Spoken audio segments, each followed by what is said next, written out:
selamat pagi. Baik, di sini kita akan mulai materi micro teaching. Sebelum kita membahas materi tersebut, terlebih dahulu kita mengawali dengan doa. Untuk itu, saya membawa doa ini dengan ajaran Kristen Protestan. Baik.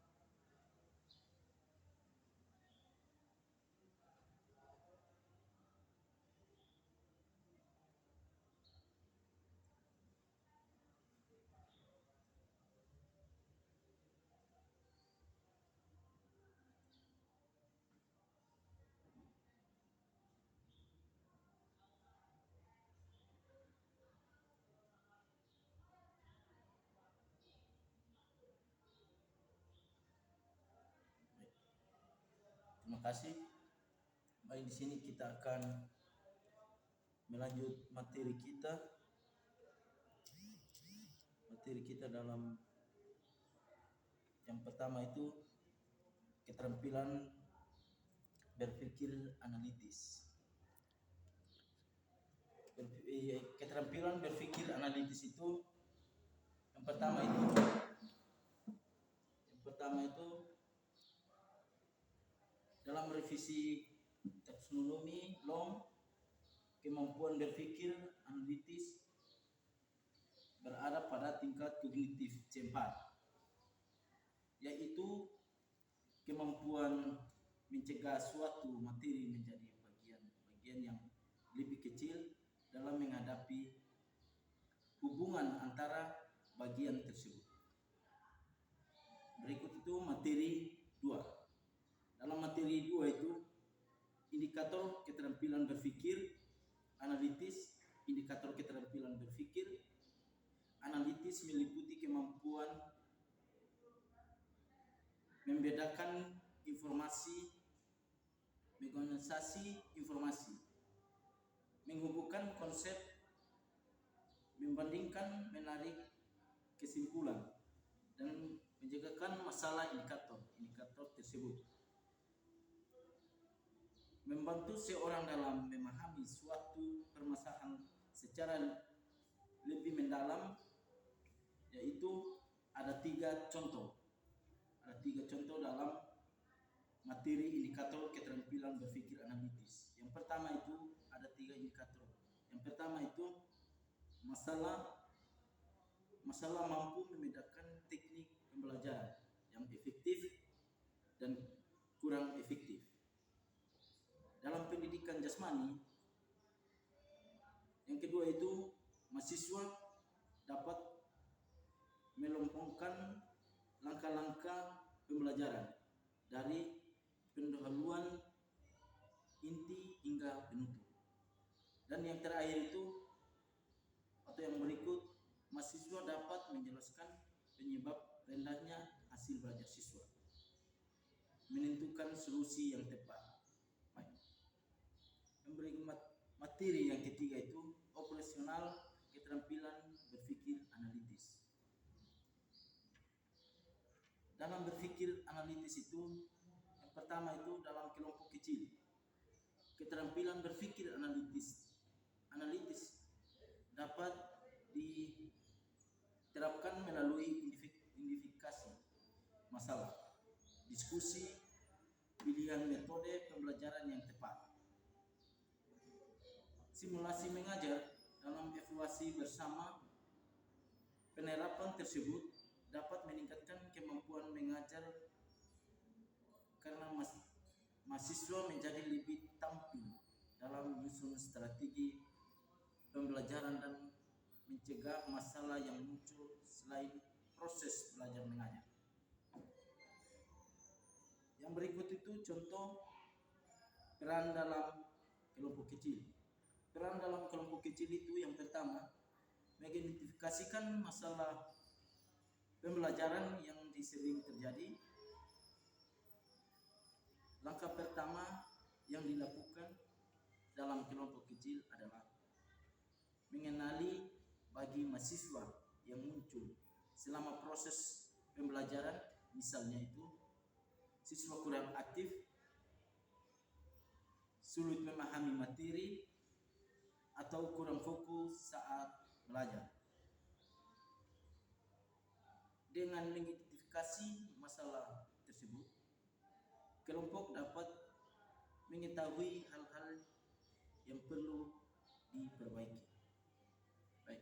Yang kedua atau yang berikut, yang kedua itu mendiskusikan penyebab masalah bersama anggota kelompok. Dalam anggota kelompok itu, pertama, setelah masalah ditemukan, anggota kelompok bersama-sama membahas faktor-faktor yang menyebabkan masalah tersebut. Masalah tersebut penyebabnya dapat berasal dari metode pembelajaran yang kurang tepat dalam kelompok kecil tadi. Yang berikut itu media pembelajaran. Media pembelajaran yang kurang menarik atau kurang berantisipasi siswa.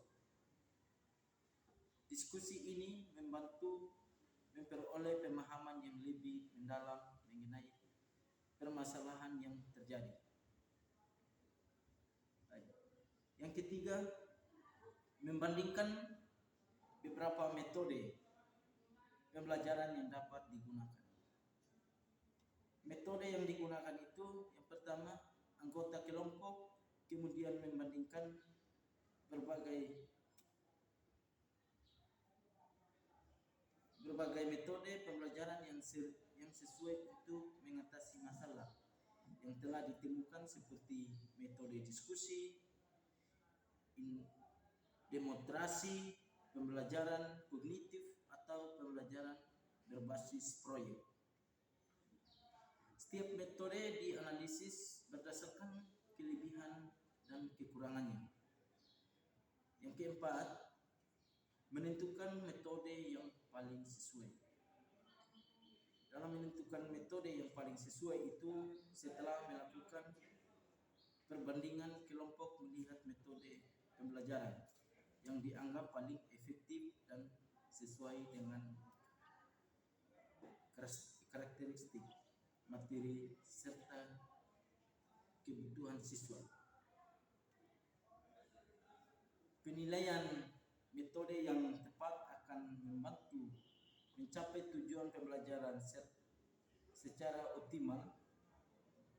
Berikut itu atau yang kelima, melaksanakan simulasi mengajar dalam kelompok kecil.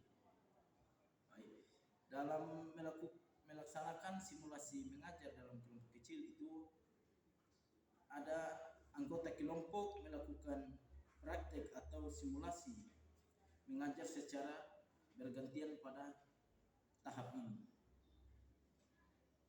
Setiap anggota berkesempatan menerapkan metode pembelajaran yang telah dipilih. Secara anggota lainnya berperan sebagai siswa dan memberikan masukan terhadap pelaksanaan pembelajaran tersebut.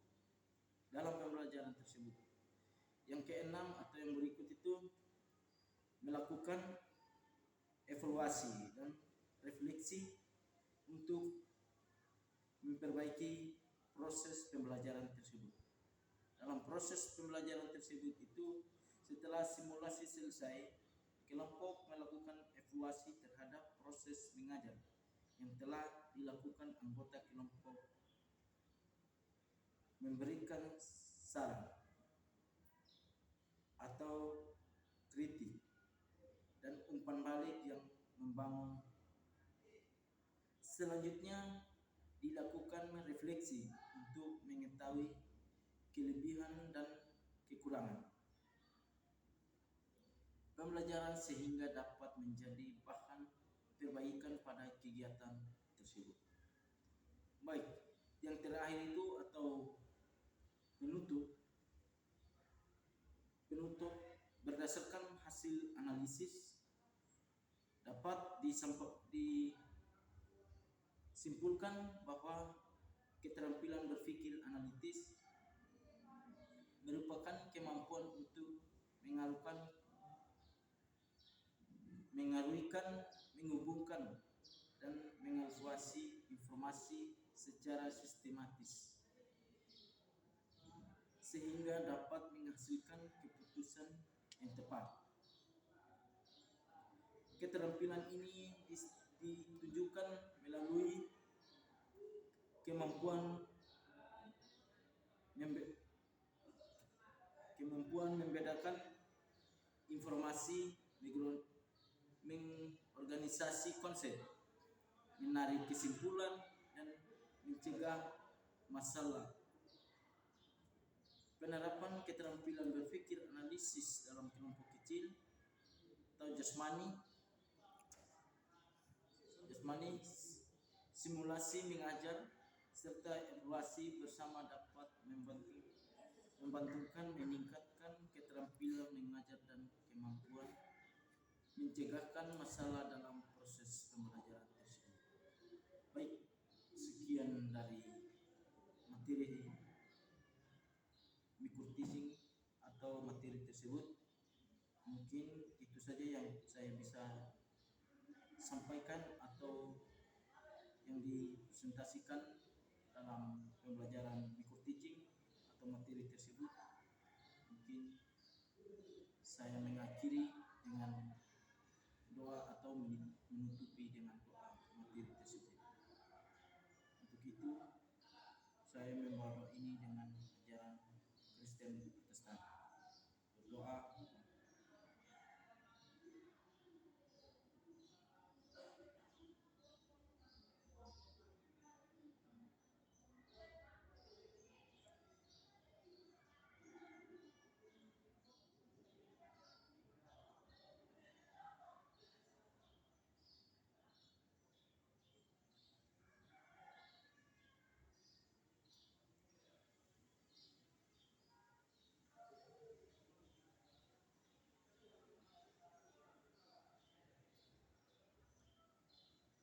Terima kasih, semoga bermanfaat dalam pembelajaran materi ini.